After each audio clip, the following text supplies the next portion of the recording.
and today we'll be continuing our Persona 5 Royal build guide with An. So as always, we'll start off with her stat spread, and as we can see, she has relatively bad endurance and HP stats, and this leads her to actually having the second worst durability out of the Phantom Thieves. In fact, she's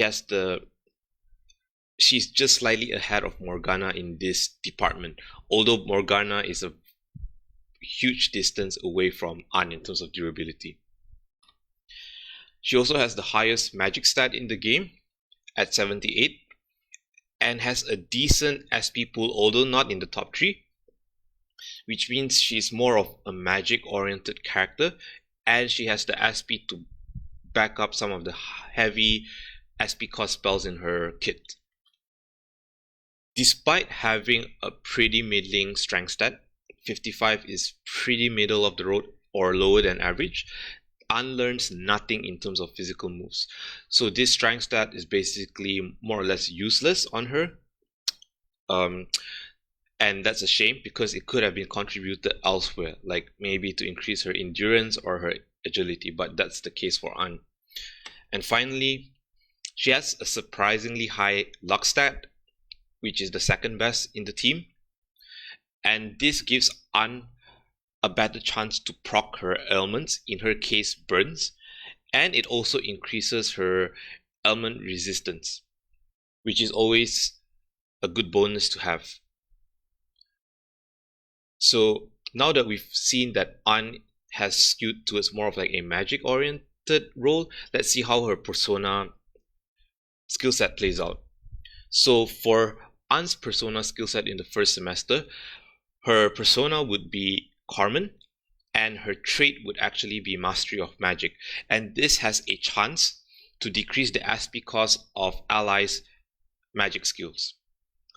And her affinity, she's basically strong against her innate element fire and weak against ice, and hence we need her evade ice passive, which you can get at Confidant rank 10. Back to her trait though, it's an okay trait, but it's not really universal because it only affects magic damaging moves, and there's only a few characters in the game that are purely magic based. So Ryuji can't capitalize off of this pretty easily, nor can Yusuke, both who are more physical oriented characters. And not only that, it doesn't have a guaranteed chance to proc, so you're kind of rolling the dice there as well. So not a lot of general utility here. She is one of 2 Phantom Thieves to learn a severe tier skill, with An's being Blazing Hell, which she gets naturally by level up. And Blazing Hell is a severe fire skill that inflicts damage to all enemies on the field with a chance to burn. So this is her highest damaging skill in the game. Of course, we will have Aegidine for the single targets, and after filling out her attacks, we can actually give her some ailment capabilities via Dormina. So Dormina is a single target chance to sleep, and the reason why you would want this on An is because sleep is the best ailment in the game, because all elements, physical or guns, can proc technicals off of sleep. Furthermore, sleep does not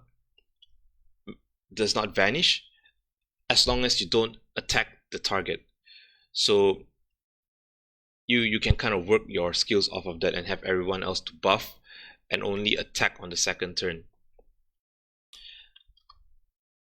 An is the only party member to learn Concentrate naturally, and she mirrors Ryuji in this, and hence, not considering Jazz Club additions, she has by far the best magic damage in the game. And of course, we can round out her support skill with Matarunda, and this is actually a really good debuff because it decreases the attack of all enemies on the field. And it's particularly good if this is probably your first roundabout with Persona 5 Royal, because some of the bosses can hit extremely hard and it'll be critical to debuff their attack early in the game until you get more advanced variations of the debuffs, like debilitate, for example, which happens very late into the game. And of course, to round things off, we would give her Fire Boost and Fire M, which gives her fire damage an increase in 75% damage, which is always amazing. In the third semester, Carmen evolves into Celestine, and her trait evolves into Pinnacle of Magic.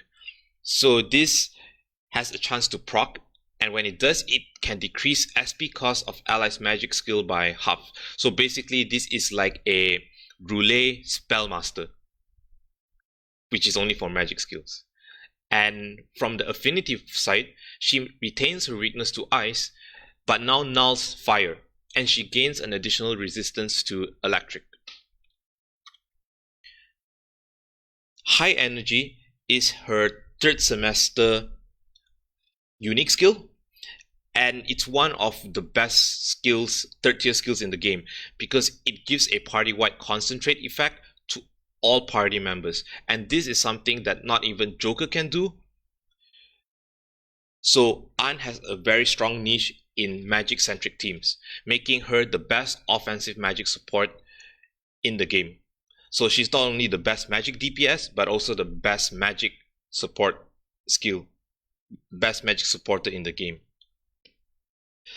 An additional skill I would give Anne would be Spellmaster, which you can get from the Jazz Club on January 29th, which is very, very late into the game.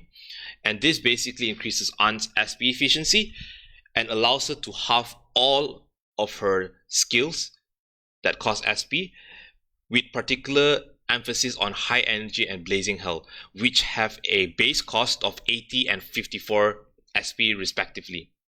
So you could halve that, and Anne doesn't have to waste turns to recharge her SP as frequently. There's a lot of alternative skills you could consider for Anne. And the first would be Lullaby, which she learns at level 30. So Lullaby is basically the AoE version of Dormina, with slightly lower chance to hit the sleep element.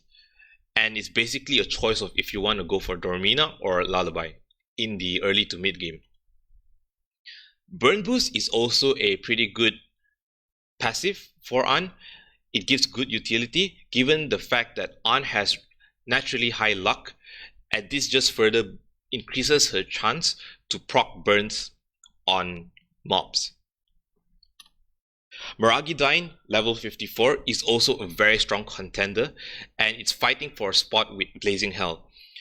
Maragidine is the heavy tier version of Blazing Hell, and it basically does 10% less damage compared to Blazing Hell, but at less than half the SP cost. So if you were to gauge this from a damage per cost ratio, Maragidine would actually beat Blazing Hell. So this is something for you to consider if you prefer efficiency over just raw damage. Moving on, Anne learns a couple of single target heals, with Yarahan being the best, and you could consider this for Anne to give her some form of single target healing capability. Finally, she can also learn Debilitate from the Jazz Club on December 11th, which is her single target attack, defense, agility debuff, and this synergizes well with her kit as more of a debuffer. But once again, Debilitate is a highly contested skill, so you might not want to give this to Anne during the first playthrough of Persona 5. With that being said, let's move on into her gear loadout, and we'll start off with her melee weapon. And I honestly believe that the Decorative Whip is the best weapon that you could give Anne in the game. It has abysmal raw attack stats at 122, but it gives her plus 5 luck. And as we saw earlier, luck affects both her status element procs as well as her resistance to status elements. But more importantly, it's for the status element procs. This gives her a higher chance to proc her burns as well as her sleep skills. And you can get this. What is insane about this weapon is you could get this extremely early as June 12th. And you can get this by trading an imported protein that you get from the underground mall to Sakai at Kichijoji. And I honestly had this on An until the very end of the game because I saw no reason to swap it off of her. For her range weapon, you would then consider Gangnyu, which has a very high raw attack stat of 340 attack and has a medium chance to inflict despair. So this is her ultimate gun in the game, and you can get this by itemizing Odin under Fusion Alarm, and this requires you to max out the Emperor Confidant to rank 10 to unlock this fusion. For the Protector, this actually is the same for all of the females in the game, but it's going to be the Series Armor EX. And aside from giving the highest base defense for armor for the girls at 325 defense, it more importantly gives them reduced magic damage of a high amount.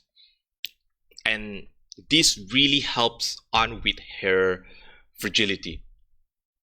So you can get this by itemizing Messiah under a Fusion Alarm. For the two accessories I recommend for An, the first one would be Crystal Skull R, which you can get by itemizing Crystal Skull under a Fusion Alarm, and it grants An the passive of Angelic Grace, which doubles her evasion to non-almighty magic skills, which is a very big plus for An as it helps with her survivability. She also gets an all stats boost of +6, and this is fantastic because she's going to be a better magic damage dealer, she's going to have better endurance stats, she's going to be faster, and of course it further pumps her already high luck stat even higher to further increase her proc chance for her element skills. Another accessory you could consider that even I have not played around with is actually Infernal Horns that you can get by itemizing Asterius under a Fusion Alarm. And what you would want from this is actually Fire Amp. So by giving An Fire Amp, it allows you to remove Fire Amp from her Persona skill set and basically replace that with something else. So as you can see previously during the third semester skill set, there was no room for her sleep skills.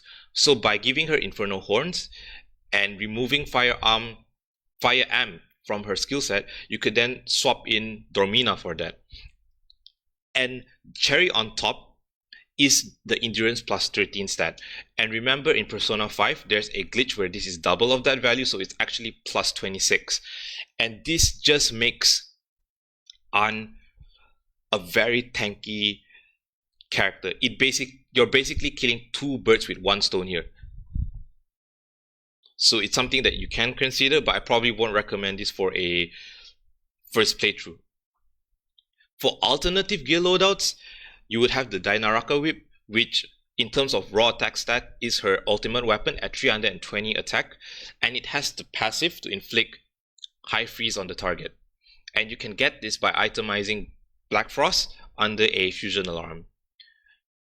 There's another protector in the game that is actually pretty damn good depending on what you want from An, and that's the Lovely Witch's Robe, which gives a defense stat of 324, but more importantly, it gives her a +8 in magic and funnels her into a magic glass cannon even more. So if you're going for pure damage and you're not really bothered about An's endurance, then by all means go for the Lovely Witch's Robe. And you can get this by washing Sooty Dark armor that you can obtain from Skahat in the final palace of the game.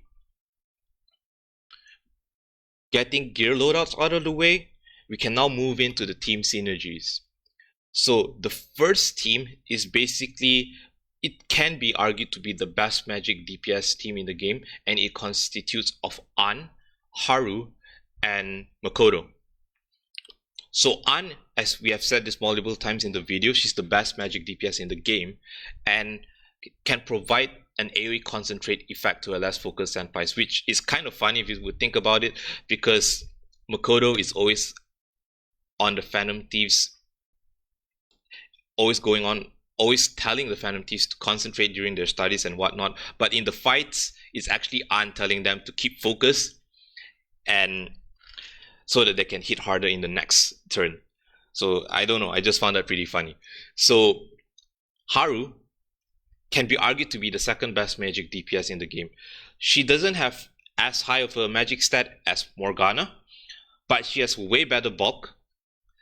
Sai is a way better element because it technicals off of all elements, and she has better inbuilt utility compared to Morgana because she gets barrier skills in the game, which can play a pretty big role in reducing incoming damage for the group. The final member we would have here is Makoto, because she increases the group's defense via Maraku Kaja, and she also heals the party. And her persona trait increases An's burn procs as well. So there's a very strong synergy over here. Another team that An works well with would be to swap out Haru for Ryuji, and I like to call this the babysitters because I've played Persona 5 Royal 4 times. I've completed New Game Plus twice, and during those 2 New Game Pluses, I actually use this team to beat the twins in the Super Boss battle. So An naturally learns Concentrate here, and she can debuff the twins' attack via Matarunda. So learning Concentrate naturally here is very important because you can't fight the twins in the third semester. So you would either have the party members learn Concentrate or Charge naturally, or they'll need it from the jazz club. So An learns this naturally, and she can deal very high damage due to her very good base stats.